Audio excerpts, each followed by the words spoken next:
अव्या थोड़ी घबराई हुई आवाज में बोली, वो रूम में चलो, तुम्हारी चोट को साफ करना जरूरी है। शिवाय बिना कुछ रिएक्ट किए एकटक उसके चेहरे को देख रहा था, जैसे ये जानना चाह रहा हो कि यह सब करके वह आखिर क्या साबित करने की कोशिश कर रही है। उसे बिना कुछ बोले अपनी तरफ इस तरह देखता देख अव्या को बहुत अजीब लगने लगा। इससे पहले कि वह आगे कुछ और बोल पाती, तभी उसे आर्यन, अद्वैक और रतन के बात करने की आवाज़ें सुनाई देने लगी, जो शायद गार्डन की तरफ ही आ रहे थे। वो आवाज़ें सुनकर अव्या अपनी जगह पर ही उछल गई। वह हड़बड़ाते हुए शिवाय से बोली, वो लोग यहीं आ रहे हैं, अगर उन्होंने हम दोनों को यहाँ एक साथ देख लिया तो। उसकी बात सुनकर शिवाय का चेहरा थोड़ा सख्त हो गया। वह अपनी कड़क आवाज में बोला, तो देख लिया तो क्या मुझे तुम्हें बार बार याद दिलाना पड़ेगा कि आज हम दोनों की सगाई हो चुकी है। शिवाय की बात सुनकर अव्या थोड़ी घबरा गई। वह धीमी आवाज में बोली, तुम समझ नहीं रहे हो, इतनी रात को हम दोनों को यहाँ देखकर वो सब क्या सोचेंगे। ऊपर से आर्यन भी है उनके साथ। नहीं, हमें कहीं छुप जाना चाहिए। तभी फिर से अद्वैक और आर्यन की आवाजें सुनाई दी, जो अब और भी नजदीक आ रही थी। अव्या जल्दी जल्दी इधर उधर छुपने के लिए जगह ढूंढने लगी। वह बिल्कुल नहीं चाहती थी कि आर्यन इस वक्त उसे शिवाय के साथ इस तरह अकेले देखे। अव्या को इतना परेशान होता देख शिवाय ने बिना कुछ बोले अचानक से अव्या का हाथ पकड़ लिया और उसे कहीं ले जाने लगा। अव्या को समझ नहीं आ रहा था कि शिवाय उसे कहाँ लेकर जा रहा है। वह अपना हाथ छुड़ाने की कोशिश करते हुए धीमी आवाज में पूछने लगी, ये क्या कर रहे हो तुम? कहाँ लेकर जा रहे हो मुझे? वह बड़बड़ा ही रही थी कि तभी शिवाय ने पीछे मुड़कर अपनी ठंडी नजरों से उसकी तरफ देखा। उसकी वो डरावनी नजरें देख अव्या का मुंह एकदम से बंद हो गया। उसने जल्दी से अपनी नजरें झुका ली और बिना कुछ बोले चुपचाप शिवाय के पीछे पीछे चलने लगी। शिवाय उसे गार्डन के एक कोने में लेकर आया, जहां दो लोगों के बैठने के लिए एक छोटी सी गुफा जैसी जगह बनाई गई थी, जिसे चारों तरफ से झाड़ियों से ढक रखा था। बाहर से देखने पर वहां सिर्फ झाड़ियां ही नजर आती थीं। बैठने के लिए नीचे जमीन पर ही मुलायम गद्दे बिछाए गए थे। शिवाय वहां अंदर की तरफ आया, लेकिन अव्या का दिल वहां अंदर जाने से थोड़ा कतरा रहा था। वह शिवाय से कुछ कह पाती उससे पहले ही शिवाय ने उसके हाथ को जोर से अंदर की ओर खींच लिया। शिवाय वहां रखे एक गद्दे पर बैठ गया और उसने अव्या को भी अपने बगल में बिठा लिया। गार्डन के उस कोने में बहुत ज्यादा शांति थी। अव्या अपनी अजीब सी नजरों से उस जगह को देखने लगी। वहां ऊपर की तरफ सिर्फ एक छोटा सा लैंप लगाया गया था, जो वहां के अंधेरे को थोड़ा कम कर रहा था। अव्या इधर उधर देखते हुए कुछ सोच ही रही थी कि तभी बाहर से अद्वैक, रतन और आर्यन तीनों की बात करने की, हंसने की आवाजें आने लगी। अव्या समझ गई कि वो सब अब बाहर गार्डन में आ गए हैं। उसने मन ही मन कहा, थैंक यू भगवान जी, आज तो आपने बचा लिया। लेकिन ये आर्यन का बच्चा, ये इन सब के साथ इतनी रात को गार्डन में क्या कर रहा है?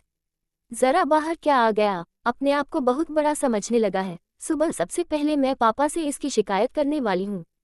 वह मन ही मन आर्यन को बुरा भला बोले जा रही थी कि तभी एकदम से उसे यह एहसास हुआ कि वह यहाँ शिवाय के साथ अकेली है। उसने जल्दी से नजरें उठाकर अपने बगल में देखा। उसके बगल में शिवाय शान से पीछे की तरफ पीठ टिकाए बैठा अपनी काली गहरी नजरों से उसी की तरफ देख रहा था। शिवाय ने अब भी उसका हाथ अपने हाथ में थाम रखा था। शायद अव्या को अब उसके इस तरह हाथ पकड़ने की आदत हो गई थी, इसलिए उसका ध्यान उस तरफ नहीं गया। शिवाय को अपनी तरफ एकटक देखता देख अव्या एकदम से सीधी होकर बैठ गई। उसे फिर से कुछ पल पहले हुई बात याद आने लगी।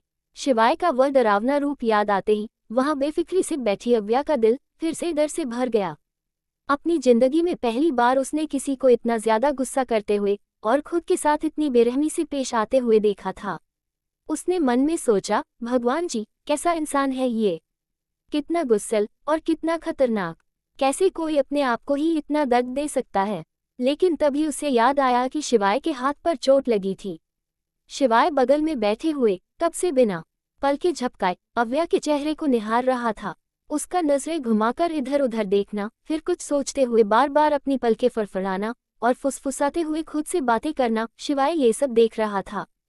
फिर उसने देखा कि एकदम से वह गंभीर होकर कुछ सोचने लगी है। उसके बदलते भाव देख शिवाय का चेहरा भी सख्त हो गया। वह जानना चाह रहा था कि वह क्या सोच रही है। तभी अव्या एकदम से शिवाय की तरफ झुकी और उसने उसका जख्मी हाथ अपने हाथों में ले लिया। उसके अचानक ऐसा करने से शिवाय एक पल के लिए हैरान रह गया। लेकिन उसने उसे रोका नहीं। अव्या उसके हाथ को ध्यान से देखने लगी। पेड़ पर बार बार मारने से उसके हाथ पर जगह जगह चोटें आई थी, उनसे अभी भी खून बह रहा था। कहीं कहीं खरोंचों के निशान थे जो अब लाल दिखाई दे रहे थे। शिवाय के हाथ की ऐसी हालत देख अव्या का दिल कसमसाने लगा, उसकी आंखें नम हो गई। उसने नजरें उठाकर शिवाय की तरफ देखा, लेकिन शिवाय का चेहरा हमेशा की तरह भावहीन था। उसके चेहरे पर दर्द की एक लकीर तक नहीं थी।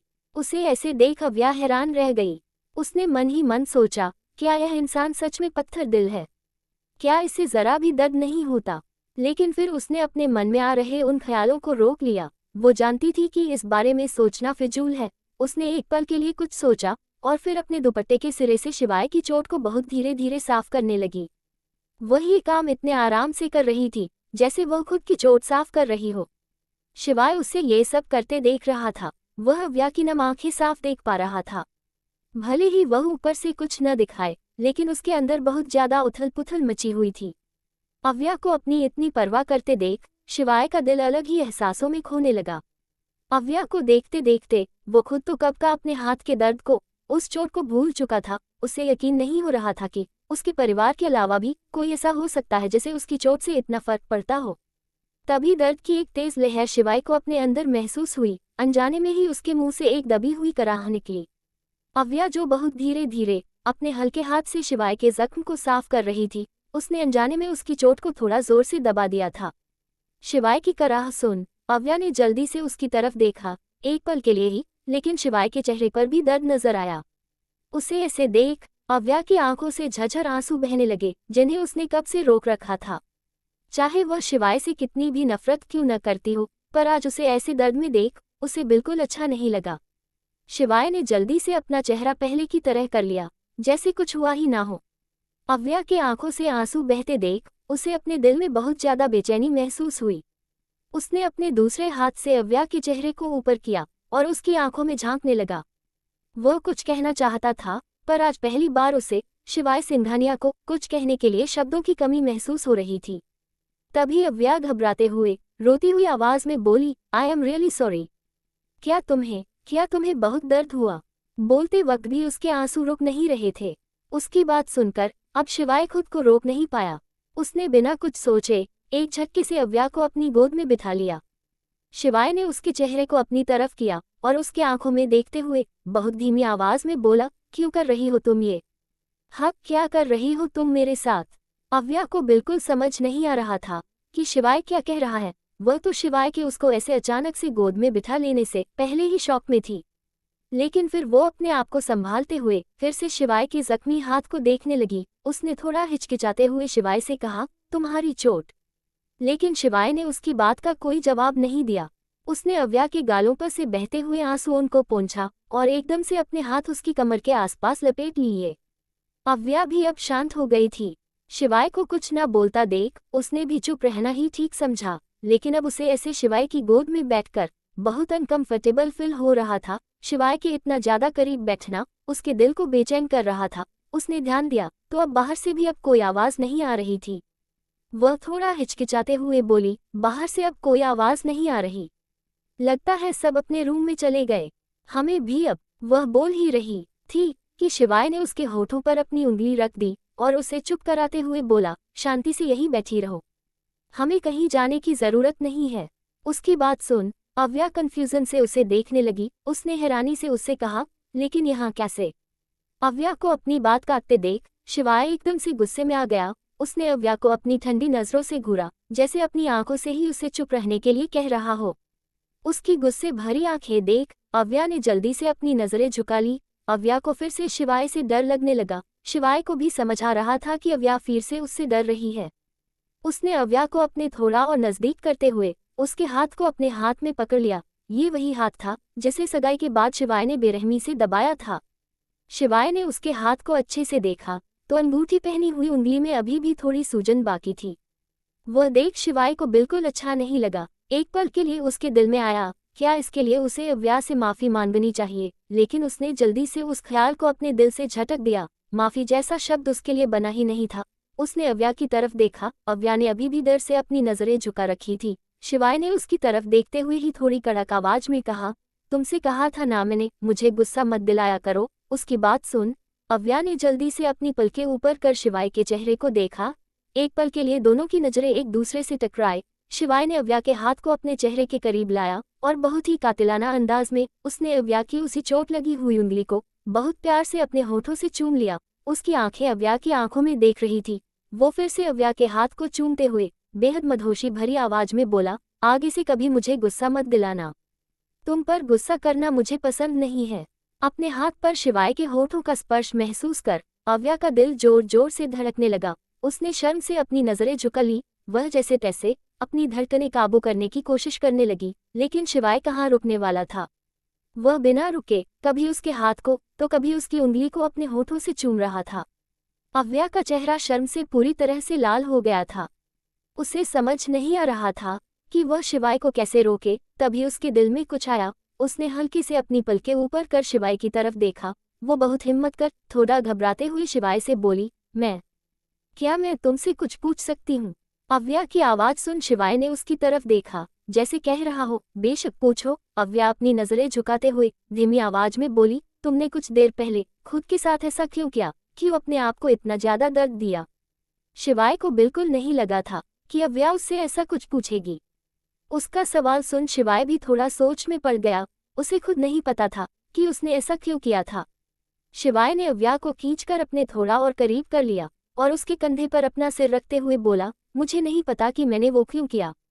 शिवाय को अपने इतना करीब महसूस कर अव्या तो जैसे सांस लेना ही भूल गई थी। उसे समझ नहीं आ रहा था कि वह क्या करे। उसका दिल इतनी तेजी से धड़क रहा था कि उसे डर लगने लगा कि कहीं शिवाय भी उसकी धड़कनों की आवाज न सुन ले। वह वहां से कहीं दूर भाग जाना चाह रही थी। वह शिवाय से पूछना चाहती थी कि वह उसके इतने नजदीक क्यों आ रहा है, लेकिन अब उसमें बिल्कुल हिम्मत नहीं थी शिवाय से कुछ कहने की। वो वैसे ही बिना कुछ बोले बैठी रही। कुछ देर बाद शिवाय थोड़ा पीछे टेककर बैठ गया। उसने अव्या को अपनी बाहों में भरते हुए उसकी पीठ पर अपने हाथ कस लिए और उसने अपने पीछे रखे गद्दे पर सिर टिका दिया और सुकून से अपनी आंखें बंद कर ली। शिवाय के इतने ज्यादा करीब होने से अव्या को अपने दिल में एक अलग ही हलचल महसूस हो रही थी, लेकिन अपने दिल में उठ रहे ये नए अजीब से एहसास उसे पसंद नहीं आ रहे थे। उसका दिल शिवाय के प्रति कुछ भी महसूस करने से डर रहा था। उसे शिवाय से यह नज़दीकी अब और बर्दाश्त नहीं हो रही थी। वह यहाँ से जाना चाहती थी। अव्या ने अपनी आंखें ऊपर कर शिवाय के चेहरे की तरफ देखा। शिवाय की आंखें बंद थीं। वह हल्की नींद में लग रहा था। 2 दिन से बिना रुके काम करने की वजह से उसके थके हुए शरीर को आराम की बहुत ज्यादा जरूरत थी। अव्या उसके चेहरे पर थकान साफ देख सकती थी। सोते हुए वह कितना शांत लग रहा था। अव्या अपने दिल को कितना भी कठोर बनाने की कोशिश कर ले, लेकिन शिवाय को ऐसे सुकून से सोता देख उसका मन नहीं हुआ उसे फिर से जगाने का। उसने बिना शिवाय को जगाए ही वहां से उठने की कोशिश की, लेकिन शिवाय ने सोते हुए भी अव्या को मजबूती से पकड़ रखा था, जिससे अव्या का जरा सा हिलना भी मुश्किल हो रहा था। वह समझ गई कि यहाँ से निकलने की कोशिश करना बेवकूफ़ी है, क्योंकि अगर उसके ऐसा करने से शिवाय फिर से जाग गया तो वह उसका गुस्सा झेल नहीं पाएगी। आखिर में हार मानकर वह वहां वैसे ही बैठी रही। उसने शिवाय के चेहरे को देखा। सोते हुए वह कितना ज्यादा शांत लग रहा था। अव्या एकटक उसके चेहरे को निहारने लगी। उसके बाल, जो हमेशा जेल से पीछे की तरफ सेट किए होते हैं, अब थोड़े बिखर गए थे। उसका चौड़ा माथा उसके बिखरे बालों से हल्का ढक गया था। उसकी लंबी पलकें जो अभी बंद थीं, उन बंद पलकों के पीछे छुपी उसकी आंखें, जो जागते हुए आग बरसाती थीं, अब पलकों की छांव में सुकून पा रही थी। उसकी नाक की तीखी लकीर और जबड़े की सख्त बनावट, यही तो उसकी मर्दानगी की पहचान थी। एक ऐसी मर्दानगी जो बिना कुछ बोले भी अपना दबदबा साबित करती हो। उसका रंग गोरा नहीं था, सांवला था, लेकिन वह सांवला रंग ही उसे और ज्यादा आकर्षक बनाता था। अव्या बिना पलक झपकाए उसके चेहरे को देख रही थी। वह उसे नापसंद करती थी, यहाँ तक कि वह उससे नफरत करती थी, लेकिन इस पल में उसकी आंखें शिवाय के चेहरे से हटने के लिए तैयार नहीं थी। वह इस बात से इनकार नहीं कर सकती थी कि वह सच में बहुत ज्यादा हैंडसम था, यहाँ तक कि हैंडसम शब्द भी उसकी तारीफ करने के लिए कम था। सोते हुए वह किसी पत्थर की तराशी हुई मूरत जैसा लग रहा था, शांत पर पावरफुल। शिवाय के चेहरे को देखते देखते अव्या को पता ही नहीं चला कि कब वह भी नींद की आगोश में चली गई। सुबह का वक्त, होटल रूम में अनिका अपने आप को पूरी तरह चादर से ढके गहरी नींद में सो रही थी।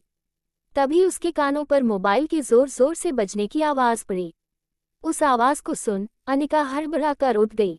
उसने अपने आसपास देखा। उसे कुछ वक्त लगा ये समझने में कि वह इस वक्त कहाँ है। अभी भी फोन की आवाज आते सुन उसने इधर उधर देखा। उसका फोन उसके पिलो के पास ही था, लेकिन उसके फोन पर तो कोई कॉल नहीं आ रहा था।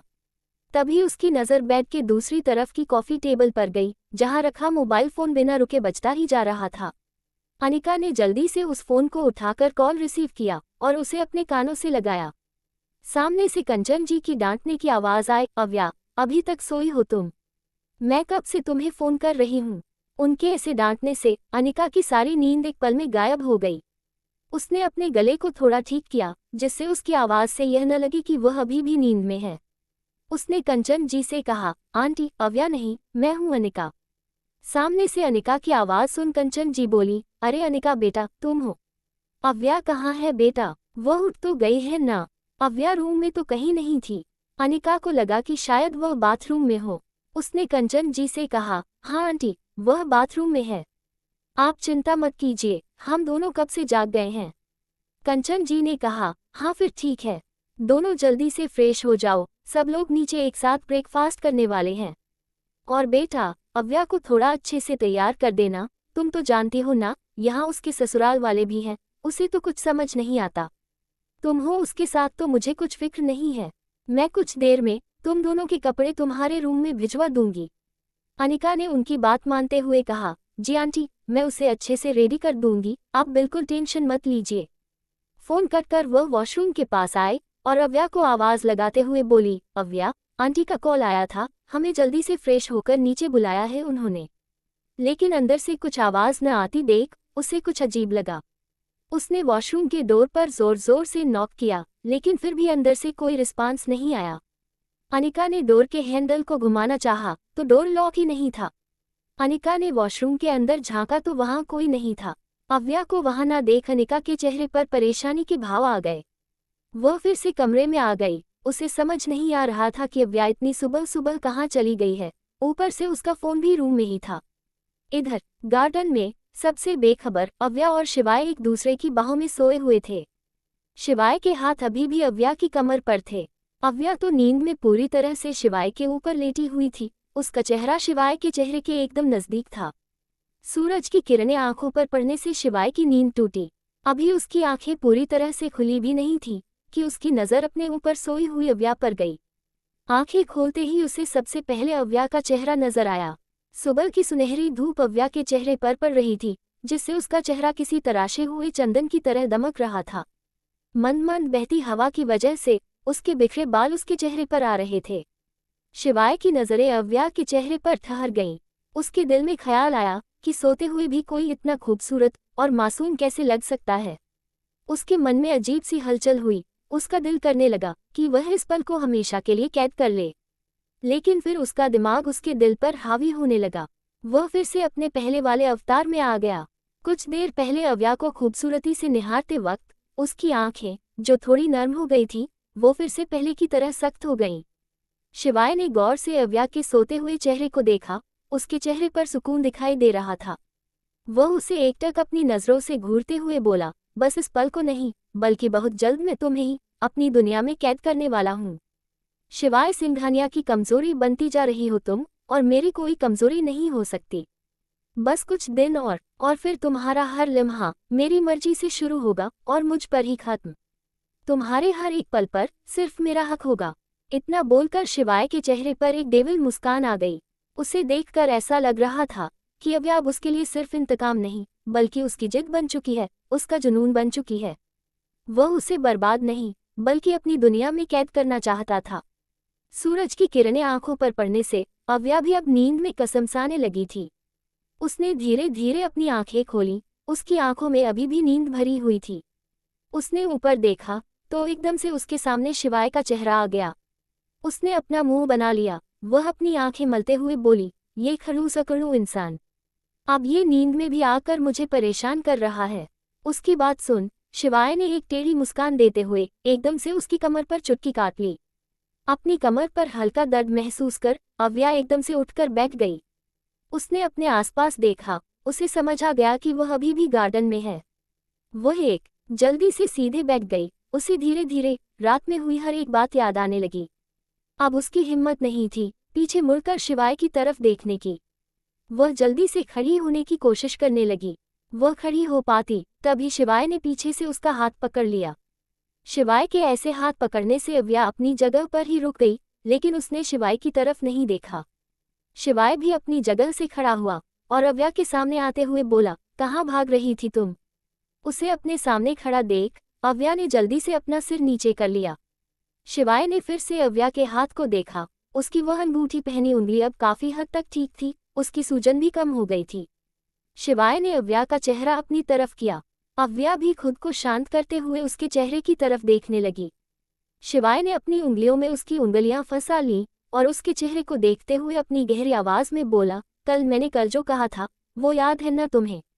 आगे से मुझे कभी गुस्सा मत दिलाना। अव्या को बिल्कुल नहीं लगा था कि शिवाय इस वक्त उससे यह बात कहेगा। उसने एक पल के लिए उसके चेहरे को गौर से देखा। ये बात कहते हुए उसका चेहरा हमेशा की तरह ही भावहीन था। शायद इसी वजह से उसकी कही गई हर बात सामने वाले इंसान पर कुछ अलग असर करती थी, एक अलग ही दबदबा तैयार करती थी जो सामने खड़े शख्स को उसके आगे झुकने के लिए मजबूर कर दे। अव्या ने अपने मन में सोचा, कितना डोमिनेटिंग है ये इंसान, क्या इसे कभी खुद की गलती नहीं दिखाई देती? लेकिन अव्या अपने मन में चाहे जो भी सोच रही हो, उसने अपने चेहरे को शांत रखना ही सही समझा। उसने शिवाय की तरफ देख धीरे से अपना सिर हिलाया। वह अब शिवाय से बेमतलब बहस नहीं करना चाहती थी। उसे शांत देख शिवाय ने भी आगे कुछ नहीं कहा। उसे अच्छा लगता था जब अव्या शांति से उसकी बात मान लेती थी। वो दोनों कुछ पल वैसे ही खड़े रहे, लेकिन फिर अव्या हिचकिचाते हुए बोली, मुझे लगता है अब हमें अंदर जाना चाहिए, सब लोग हमें ढूंढ रहे होंगे। शिवाय को भी उसकी बात सही लगी। वह उसका हाथ पकड़े आगे की तरफ चलने लगा, लेकिन अव्या को अपनी जगह से हिलता ना देख उसने थोड़ी हैरानी से पीछे मुड़कर देखा, जैसे कह रहा हो, अब क्या हुआ है? अव्या धीमी आवाज में शिवाय को समझाते हुए बोली, वो हम दोनों ऐसे एक साथ जाएंगे तो अगर किसी ने देख लिया तो? उसकी बात सुन शिवाय का चेहरा फिर से सख्त हो गया। उसे अव्या की यह बात बिल्कुल पसंद नहीं आई थी, लेकिन फिर कुछ सोचकर वह शांत रहा। उसने अव्या का हाथ छोड़ दिया और उसे वहां से जाने का इशारा किया। पहले तो शिवाय के चेहरे का भाव बदलते देख अव्या को डर लगा। उसे लगा कि उसने फिर से शिवाय को गुस्सा दिला दिया है, लेकिन उसे वहां से जाने के लिए कहता देख अव्या ने चैन की सांस ली। इससे पहले कि शिवाय फिर से उससे कुछ कहता, अव्या जल्दी से वहां से बाहर चली गई। इधर होटल रूम में अनिका बहुत ज्यादा परेशान थी। वह पूरे होटल में हर जगह अव्या को ढूंढ चुकी थी, लेकिन उसे अव्या कहीं नहीं मिली।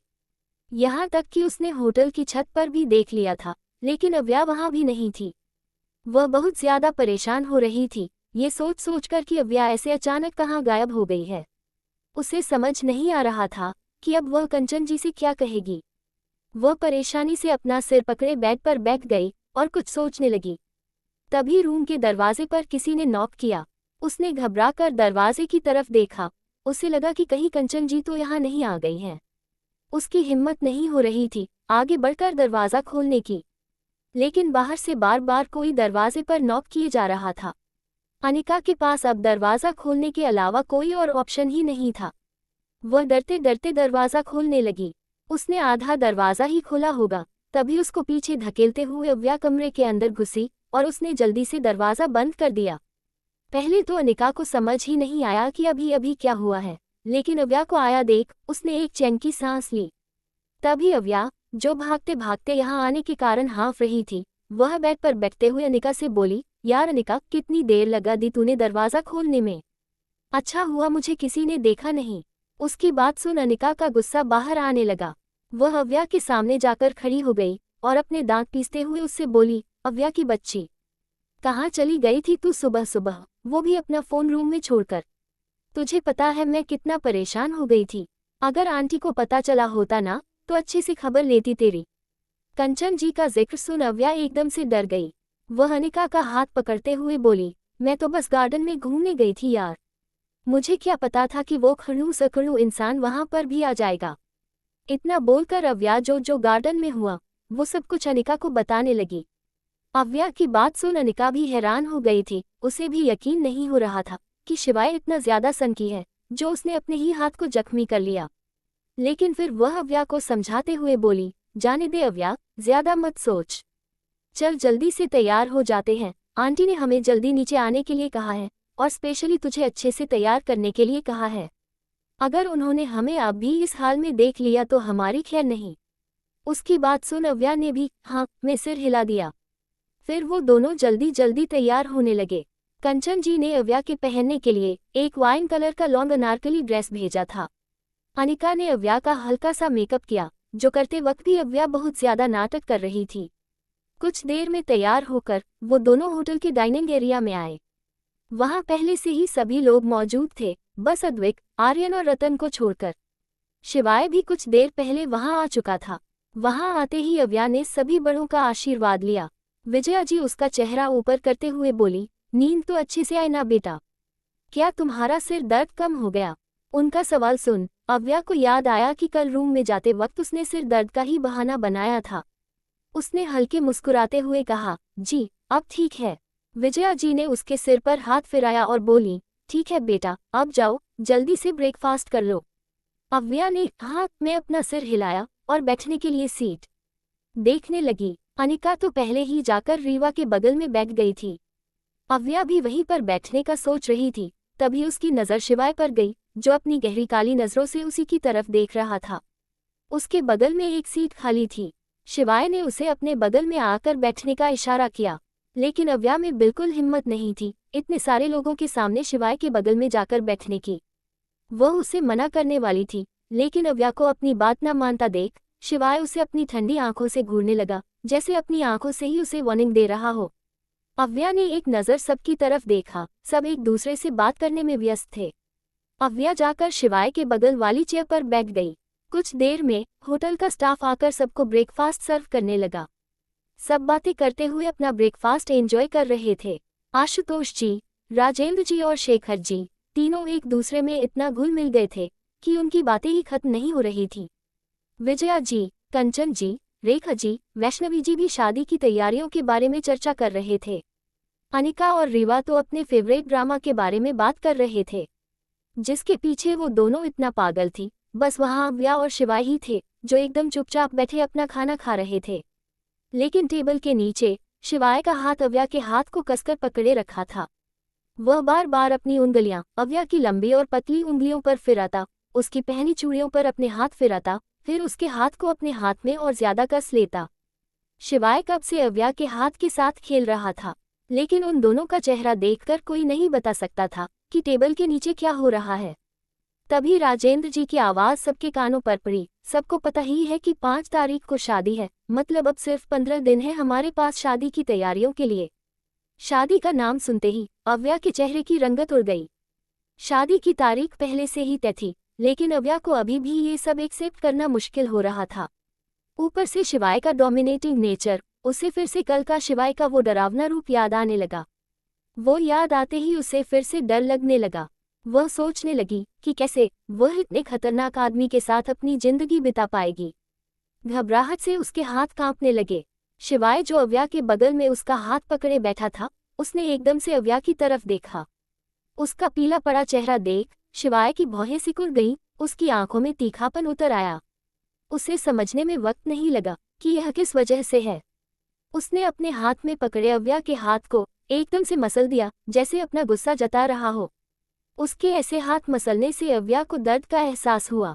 उसने शिवाय की तरफ देखा। शिवाय को गुस्से में देख अव्या एकदम से अपने होश में आ गई। उसने जैसे तैसे अपने आप को संभाल लिया और फिर से शांत हो गई। शिवाय ने एक सर्द नज़र उस पर डाली और फिर से सामने देखने लगा। अव्या ने भी सामने ध्यान दिया तो सब लोग शादी का वेन्यू डिसाइड कर रहे थे।